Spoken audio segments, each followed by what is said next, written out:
Monsieur Lacaux. Bien, je vais vous parler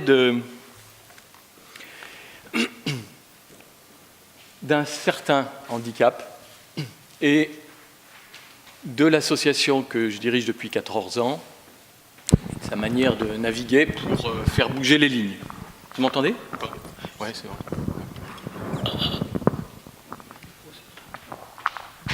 Ah oui, là ça devrait aller. C'est mieux? Voilà. Et ça nous amène au sujet du savoir expérientiel, c'est clair. Donc le handicap dont je veux vous parler, nous on parle de... Alors on ne sait pas combien elles sont, de toute façon on n'est pas bon en chiffres en France. On ne sait pas si elles sont 60, ça c'est la CNSA, ou 120 000, ça c'est l'INSERM. Bon. Ces personnes ont la particularité de ne pas avoir accès à la parole. Pas avoir accès à la parole, ça entraîne le fait qu'elles ne peuvent pas s'exprimer, dire si elles ont mal, ou elles ont encore moins où elles ont mal, dire si elles ne sont pas bien, dire si elles ont vécu une mauvaise journée, dire si elles sont maltraitées, etc., etc. Ces personnes ont ceci aussi de particulier qu'elles ont besoin d'un accompagnement permanent pour chaque acte du quotidien. Pour s'habiller, pour se laver, pour communiquer, pour jouer, parfois pour marcher. Certains marchent, d'autres non. Et vous voyez, on les retrouve dans des catégories qui sont un peu plus nommées. Handicap mental sévère, c'est un terme qu'on n'utilise pas vraiment. Mais on retrouve ces personnes qui sont donc très dépendantes dans le milieu de l'autisme, dans le milieu des IMC, invalidité motrice cérébrale, paralysie cérébrale. Bon, les maladies rares, le polyhandicap. D'accord ? Alors, je suis concerné parce que j'ai 24 ans d'expérience du handicap avec ma fille. J'ai 3 autres enfants. Et être concerné, je pense que ça nous donne des capteurs. Alors, d'être concerné pendant 24 ans, ça nous donne des capteurs qui se sont construits sur l'expérience d'un accompagnement très particulier, très singulier. Hein. Ce n'est pas le même accompagnement. On rentre dans des détails de détails avec notre enfant différent. On surinvestit son accompagnement pour obtenir un certain équilibre fragile qu'on ne veut surtout pas troubler, qu'on ne veut surtout pas casser. Et ça va être notre exercice pendant toute notre vie d'accompagnement de cet enfant. Et puis, être concerné, c'est aussi souhaiter confier notre enfant à des gens en qui on a confiance. Et ça, c'est pas évident. Et c'est pas évident compte tenu des enjeux qui sont... vous allez voir.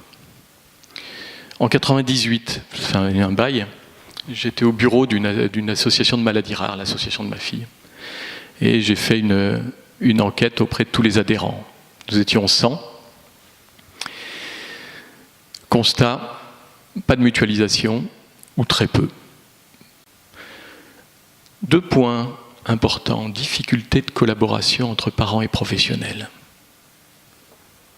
Difficulté de collaboration entre milieu médical et milieu médico-social. Et là, je vous ai mis macro et micro, c'est-à-dire que la liaison entre l'hôpital et l'établissement médico-social qui accueille l'enfant, elle est très difficile à construire, alors peut-être pas à Paris. En tout cas, moi j'ai les pieds dans la paille, je suis dans la région lyonnaise, je peux vous dire qu'il n'y a quasiment pas une convention de signer entre hôpital et établissement médico-social, et une personne arrive aux urgences, je ne vous dis pas comment ça se passe, je crois qu'on peut mourir d'être handicapé, aux urgences et à l'hôpital. Et au niveau micro, dans l'établissement médico-social, il y a un truc assez clair, c'est toujours difficile de faire travailler ensemble les paramédicaux, le médecin, avec l'équipe de proximité composée d'éducateurs, d'aides-soignants, d'AMP. Bizarre. Donc, et face à ça, il y a les parents. Il y a les parents qui... face à ça, il y a les parents qui sont dans une exigence forte, de confiance, dur. Et de cette étude, on sortait aussi que selon l'endroit où on atterrissait, selon l'établissement dans lequel on arrivait, on n'avait pas du tout les mêmes chances d'évolution pour l'enfant qui était accueilli. Je vous dis des choses, c'est un peu brut, c'est un peu costaud, mais bon, voilà, c'est 24 années d'expérience. Mais maintenant, on est en 2018, tout a changé. Il y a beaucoup plus de mutualisation avec Internet. Il n'y a pas plus de recherche. La relation entre parents et professionnels est toujours aussi difficile. Les ponts, les passerelles entre médical et médico-social, c'est compliqué, toujours aussi compliqué. Et la variété, de la qualité de l'accompagnement des personnes est énorme, une amplitude énorme. Ça dépend de l'inspiration individuelle. Ça dépend, j'ai cru comprendre que beaucoup de personnes ici étaient de futurs directeurs d'établissement, je crois. Votre rôle est éminemment important de ce côté-là. Alors, mais il n'y a pas que des futurs directeurs d'établissements médico-sociaux. Il y a aussi des parents, non? Il y a des parents, il y a d'autres personnes, des éducateurs, des responsables qualité, d'accord. Ok. Bon. Le défi est énorme. Là, c'est un échantillon des sujets qui sont sur lesquels il y a à construire des repères, des sujets qui sont à réinterroger quand on a affaire à l'accompagnement de personnes très dépendantes. Vous voyez, le premier sujet en bleu, éducation, communication, développement d'autonomie. Ça, c'est un sujet, il n'y a pas de repère. Hein. Chacun y va de sa propre inspiration. Parfois avec une superbe inspiration, parfois individuelle, parfois collective, parfois avec tellement peu de repères que... Bon, ce que je veux dire par là, c'est qu'il n'y a aucun consensus. Hein. Ces personnes sont accompagnées par la libre initiative et la libre inspiration des uns et des autres. Pour moi, il y a un problème. Et il me semble absolument indispensable de développer des consensus sur plein de ces sujets. J'ai rencontré 5 établissements qui accueillent des personnes comme ça, qui ont vécu le décès d'une personne morte de fausse route, par méconnaissance des sujets, des troubles de l'alimentation, par méconnaissance des gestes d'urgence. Et là, c'est marrant, les parents qui sont confrontés à ce genre de problème, ils ont des formations de cet ordre, ils savent ce que c'est ces choses-là. Pour les enfants qui sont équipés de gastrostomie, vous savez, des sondes qui permettent de manger directement, bypasser l'estomac, les parents savent très bien, sont des soignants directs. C'est eux qui touchent le bouton de la gastrostomie par eux-mêmes, qui le changent, etc. Bon, je ne vais pas m'étendre, mais on devient parent soignant par défaut de connaissances de personnes qui sont autour. C'est grosse galère. On est sorti dernièrement d'une grosse étude sur les troubles du comportement. Et parmi les expériences que je peux relever, il y avait une maman qui criait indéfiniment. Ça, c'est encore comment vous appelez ça? L'expérientiel. Comment vous appelez ça? Le savoir expérientiel. Une maman qui disait « Mon enfant souffre. Mon enfant souffre. » Oui, ça fait 1 an que vous nous dites ça. Écoutez, on l'a fait voir plein de médecins. Je vous dis que mon enfant souffre, il faut qu'on trouve. Non, il n'avait pas de carie. Non, Puis un jour, il est tombé dans le coma. Voilà. Il est tombé dans le coma. C'est pas une situation rare. J'ai 2 cas comme ça. L'équipe qui considérait que la personne développait des troubles du comportement, elle criait et tout, des troubles du comportement de son handicap. Mais je pense que là, la place des parents est excessivement importante et l'écoute des parents est excessivement importante. Il est possible qu'il y ait une distance qui soit mal mal géré par les parents de temps en temps. Alors on parle pas mal de parents fusionnels, etc. Mais il n'y a pas que ça, il y a une réalité, et c'est absolument indispensable de la prendre en compte et d'aborder les sujets qui posent problème. Donc en gros, cet enfant, il avait une maladie, il avait 25 ans, et il se tapait une maladie de naissance, une torsion des intestins, qui était un truc extrêmement douloureux, et il a eu ça depuis le début. Voilà. Bon, autiste, 24 ans, et là il est sur le fil du rasoir depuis très longtemps. Bon. Et bon, l'expérience des parents, écouter les parents, c'est essentiel. Décoder les parents aussi, mais construire avec les parents, c'est absolument essentiel. Ils ont des capteurs, voilà. Ils peuvent, effectivement, comme vous le disiez tout à l'heure, avoir une interprétation un peu faussée, un peu dérivée, mais il est essentiel de dialoguer et d'essayer de comprendre ce qui se passe. On ne peut pas laisser des personnes comme ça face à la douleur, et ce n'est pas des cas isolés, il y en a beaucoup. Au Vinatier, premier hôpital psychiatrique français, c'est pas Sainte-Anne, hein, c'est le Vinatier. Ils disent que 80% des troubles du comportement sont liés à des troubles somatiques. Or, j'aime autant vous dire que le nombre de personnes qui sont sous comment on appelle ça, psychotropes, etc., pour troubles du comportement, voilà. Et un gros expert sur la pitié salpêtrière, sur les troubles du comportement, disait, un psychiatre, disait, moi je suis expert des troubles du comportement, mais je suis surtout expert de la constipation. Parce que vous ne pouvez pas savoir le nombre de personnes qui sont confrontées, qui développent des troubles du comportement complètement ahurissants, qu'on associe à leur handicap et seulement à leur handicap, et ils ont des problèmes de digestion, de constipation. Bon. Et c'est eux qui gèrent les troubles les plus aigus, les troubles insolvables. Enfin, il y en a plein de troubles insolvables du trouble comportement. Bon, voilà.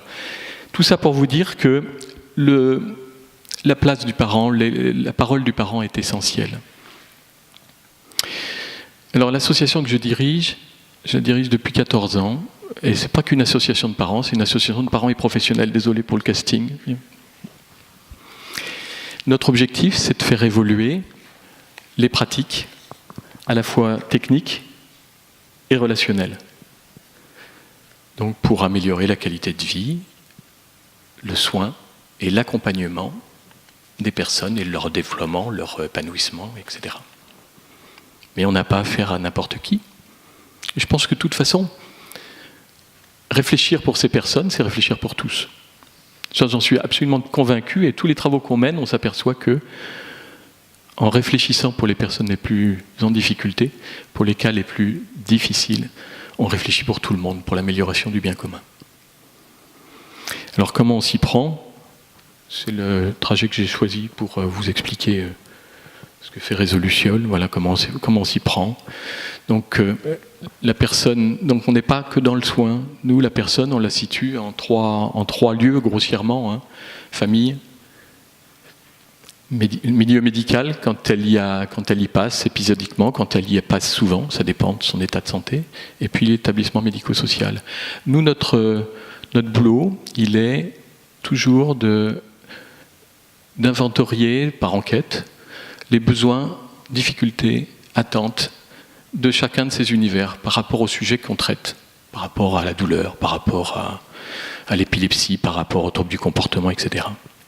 Et puis, de rassembler toutes ces idées pour essayer de construire des outils et de les faire valider par chacune des parties.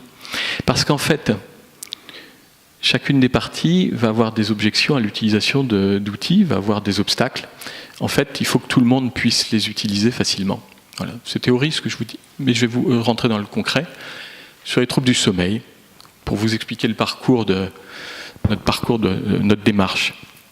Sur les troubles du sommeil, on a des témoignages de parents qui arrivent assez régulièrement en 2010, des mamans qui nous disent « je dors avec ma fille, j'ai 55 ans, je dors avec ma fille qui a 35 ans, mon mari dort ailleurs, On a vécu une galère innommable, il n'y a pas de solution. Que faire face aux troubles du sommeil? Bon, et puis on a plein d'autres témoignages qui nous arrivent comme ça. Donc ce qu'on fait, c'est qu'on lance une mini-enquête en ligne, un sondage, pour avoir confirmation de cette idée. Et puis ensuite, on regarde ce qui a été écrit. On s'aperçoit que sur les troubles du sommeil, le Centre multi-handicap Île-de-France a travaillé sur la relation entre sur le sommeil dans l'institution, dans le milieu médico-social. Donc on se met à travailler sur la relation parents-professionnels et troubles du sommeil. Médecins et famille sur les troubles du sommeil. Donc on lance une grosse enquête avec plein de témoignages, plein de savoirs expérientiels, mais des savoirs expérientiels de parents, mais des savoirs expérientiels de professionnels aussi, parce que les médecins, ils vous disent, mais comment on fait pour mener une consultation avec une personne, une consultation sommeil avec une personne qui a des troubles du sommeil et qui ne peut pas vous expliquer qu'elle n'est pas bien dans sa tête ou qu'elle a mal, ou comment on fait? Donc le savoir expérientiel, il n'est pas que familial finalement. Hein. Donc on travaille en collaboration avec un thésard de l'hôpital Femmes-Mères-Enfants de Lyon. Et on arrive à un constat assez marrant. Bon, il y a un constat technique, mais il y a surtout 4 familles sur 5, sur les 292, je crois, sont concernées par les troubles du sommeil plus, mais des grosses galères. Hein.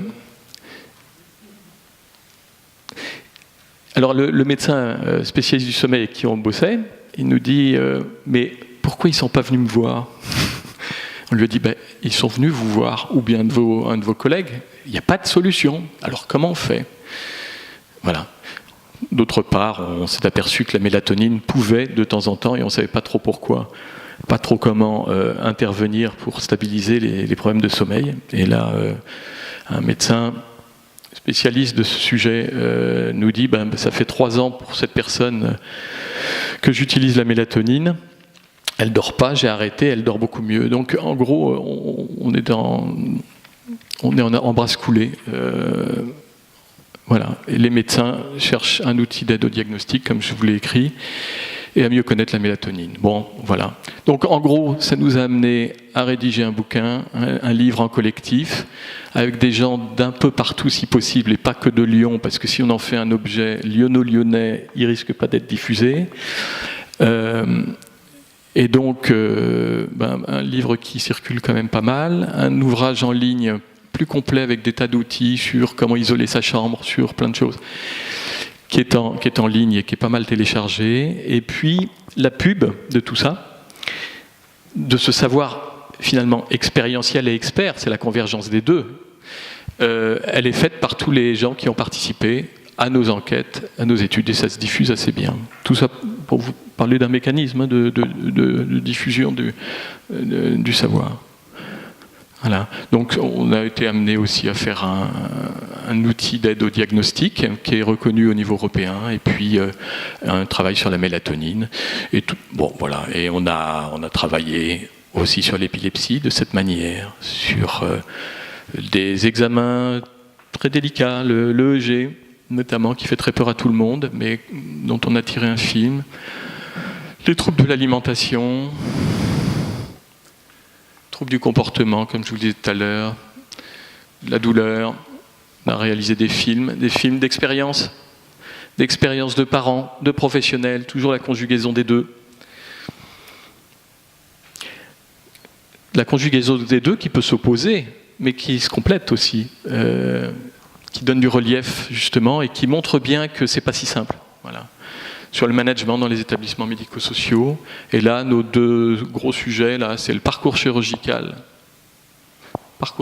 des personnes en grande dépendance, et dans les établissements accueillant des personnes très dépendantes, le développement d'une offre d'activités et de loisirs pour les personnes en grande dépendance. Tout ça, alors c'est initié par des parents, c'est souvent des parents qui initient les idées, qui sont sur le terrain et qui voient que que c'est la galère, qu'il n'y a pas d'activité dans les établissements accueillant des personnes très dépendantes, que le parcours chirurgical, ça se passe mal. C'est pas le chirurgien. Le chirurgien, il va dire ouais, ça s'est bien passé. Mais il n'y a pas de discours contradictoire. Ça s'est bien passé. N'empêche que si vous mettez autour d'une table, autour d'une histoire chirurgicale, le parent, l'établissement médico-social, le service de suite et de réadaptation, le chirurgien, l'anesthésiste, là on aura davantage de relief et peut-être que le chirurgien il découvrira qu'il y a eu un petit loupé de ce côté-là, ne serait-ce que dans sa relation, dans sa manière d'informer. Bon. Voilà, on est présent dans des colloques, dans des formations, et le but encore, c'est de transférer, parce qu'en fait c'est bien beau de diffuser de l'information dont une grande composante est un savoir expérientiel, mais on peut faire des piles on peut rassembler des piles de documents et pas les exploiter. Donc la formation, les colloques, l'accompagnement des établissements, c'est essentiel pour mettre tout le monde à un niveau de compétence digne de l'accompagnement de ces personnes-là. Voilà. Est-ce que j'ai tout dit ? J'ai toujours cru qu'on était plutôt une association de parents. Et vous voyez, on a inventorié tous les gens qui sont sur notre liste de diffusion. 80% sont des professionnels. Marrant. Donc voilà, c'est aussi peut-être une démonstration que ce savoir issu peut-être un peu des familles peut sacrément intéresser les professionnels et permettre d'évoluer. Voilà, je crois que, oui, et on ne travaille jamais tout seul. Hein. On travaille toujours en collaboration avec tout ce qui se fait de bien en France et idéalement ailleurs, mais pas encore. Voilà.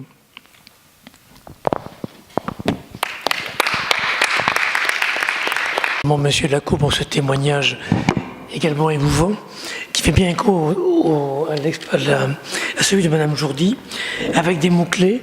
J'ai des capteurs, je suis concerné, il n'y a pas de mutualisation des savoirs des parents. Nous notons de grandes difficultés de collaboration entre parents et professionnels du secteur médico-social, mais également des difficultés de collaboration entre le corps médical, paramédical et les personnes de proximité, éducateurs, soignants, etc. Donc, créer du consensus, là où il en manque, on devient parent soignant par défaut. Très souvent, le somatique est mis de côté. On n'écoute pas les plaintes somatiques et on les endort à coup de médication. Il convient de faire évoluer les pratiques professionnelles. Alors on parlera tout à l'heure, nous avons un qualiticien dans la salle, on parlera de toutes ces lois et des évaluations que doivent suivre nos établissements médico-sociaux.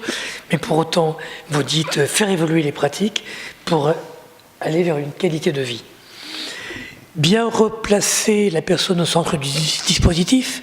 Pourtant, la loi de 2002 nous le rappelle, si besoin en était. Mais vous, les parents, vous dites elle n'est pas toujours au centre du dispositif. Associer l'ensemble des savoirs expérientiels, ceux des parents, ceux des professionnels. Et puis, vous avez terminé par 3 affirmations. Construire la confiance, favoriser l'appropriation et accompagner les établissements.